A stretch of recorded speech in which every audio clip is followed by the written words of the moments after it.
historisë tonë për sa i përket kësaj lufte. Më bëm përshtypje është një gjeostrategjist italian, Dario Fabri, i cili thot, keni parasysh, thot, në fund nuk do mbahen mend partitë. Neve nuk mbaj mend i kujt partia ishte Hitleri, mbaj mend që Gjermania ishte një popull që bëri krime. Nuk do mbaj mend se kujt partie i përkiste Stalini, do mbaj mend që rusët na ndaluan nga një shfarosje, vërtet. Kështu që unë mendoj që mbas 150 vjetësh, 200 vjetësh, nuk do mbahet mend se kujt partie i takonin forsat partizane, do mbahet mend që shqiptarët luftuan siç mbahet mend Skënderbeu, ne si gjim pikpamjet e Skënderbeut. Ai ishte pro Bujro Borisa apo ishte kundra, ai ishte me serbët apo ishte kundra. Mbaj mend që bëri një epope që vurin pa shqiptarë, dhe kjo do mbahet mend si një epope ku shqiptarët rezistuan, kundërshtuan.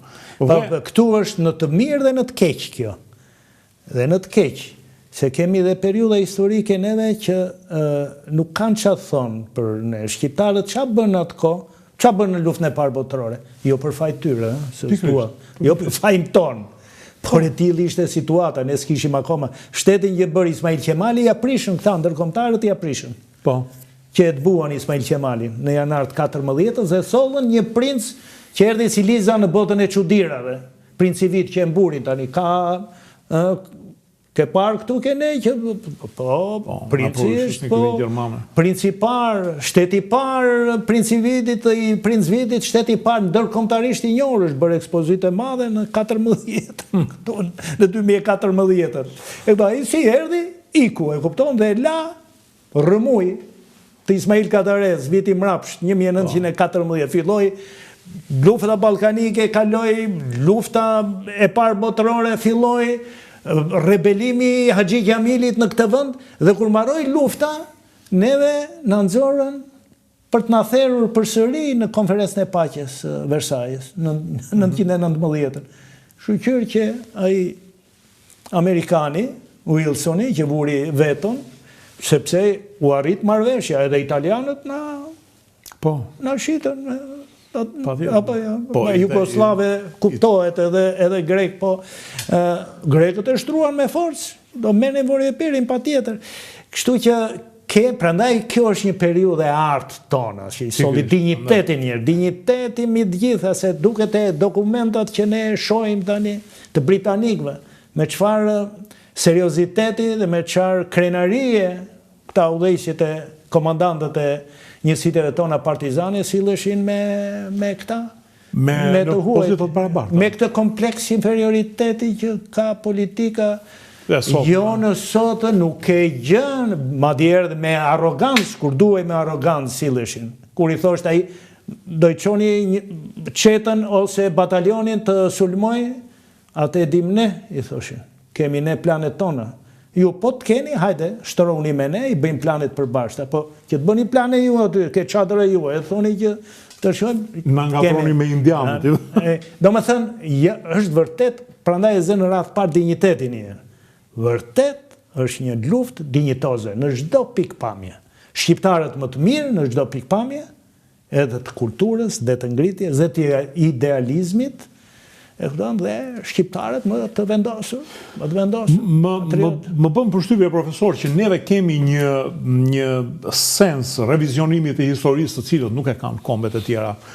Kombet e tjera, për shembull, deri edhe hungarezët që kishin Hortin, një që ishte më i bretë se sa Hitleri, përpiqen që të nxjerrin ndonjë që luftoi. Më ka bërë përshtypje holandezët, të cilët kanë pasur divizione SS dhe nxjerrin në pa që një bankier kishte ndihmuar disa hebrenj dhe një 4 veta bëjnë filma për Netflixin.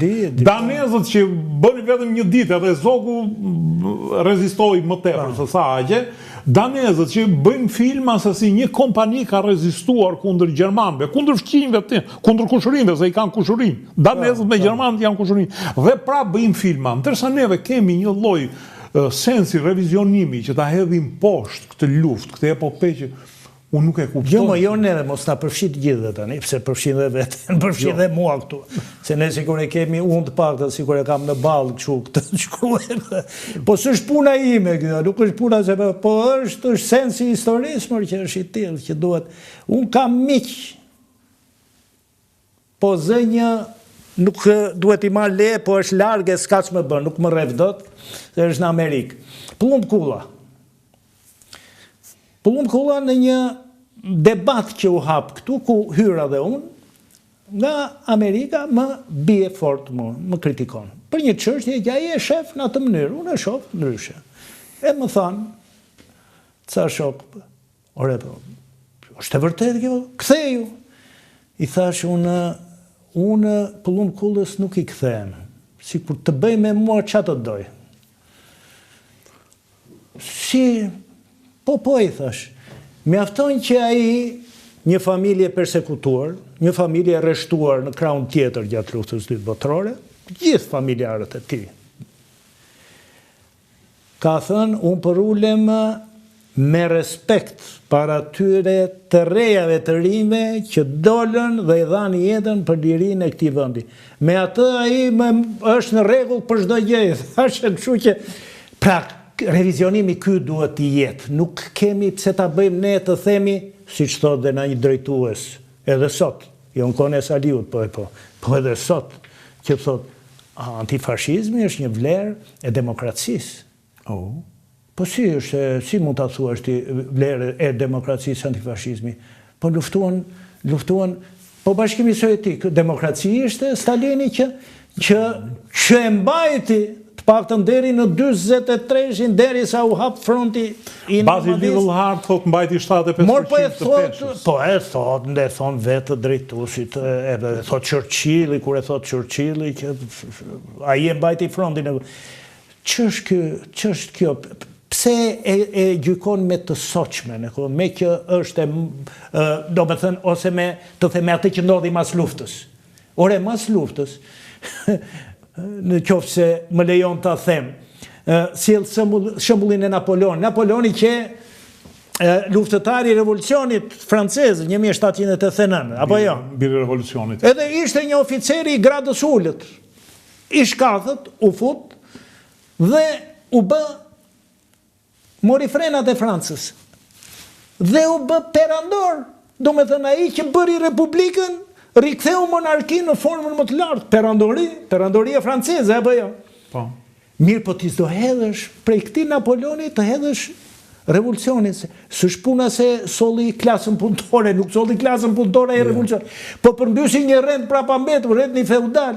Dhe bukura është që Napoleoni perandor, dhe kur shkoi në Itali, dhe kur shkoi në Gjermani, dhe kur shkoi në Poloni, përmbysi feudalizmin dhe aty.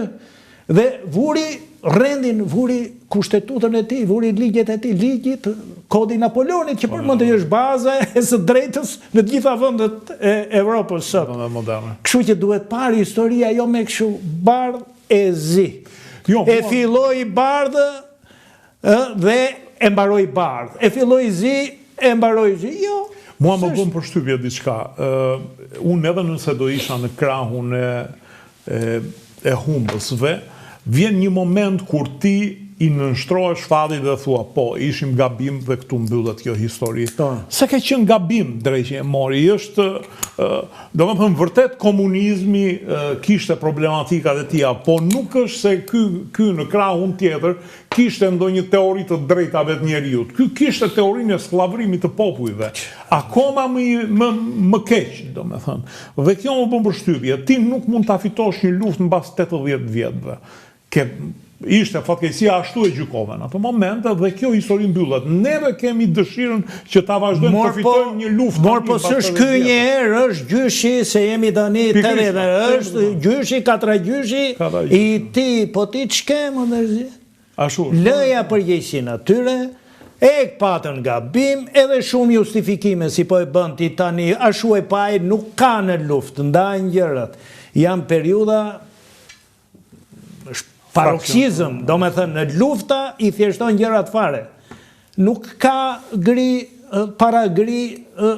parazi, është, jeme luftën, si tha Churchilli, që thash në fillim kësaj bisede, nuk je me pushtusin, je armik, maroje e punë, është ndarë, kështu që tani janë të gjitha komoditetet edhe për të informuar, se ka dhe njërës që nuk janë të qartë, lexo. Profesor, më ka për përshtypje, unë e kam lexuar disa herë biografinë e Napoleonit Lev Tallez, dhe aty ti gjen emrat e generalëve të tillë. Dhe emrat e generalëve të tillë në fakt janë njerëz të cilët e kanë përdorur giotinën si makinë qepse. Dhe makinë qepse që mbasi preu kokat e prombretërorëve, pastaj ju fut ku ishte deri në Moskë, deri në te piramidat e Gizës, domethënë, dhe këta janë te harku i triumfit si heronjë të Francës, emrat e tyre. Janë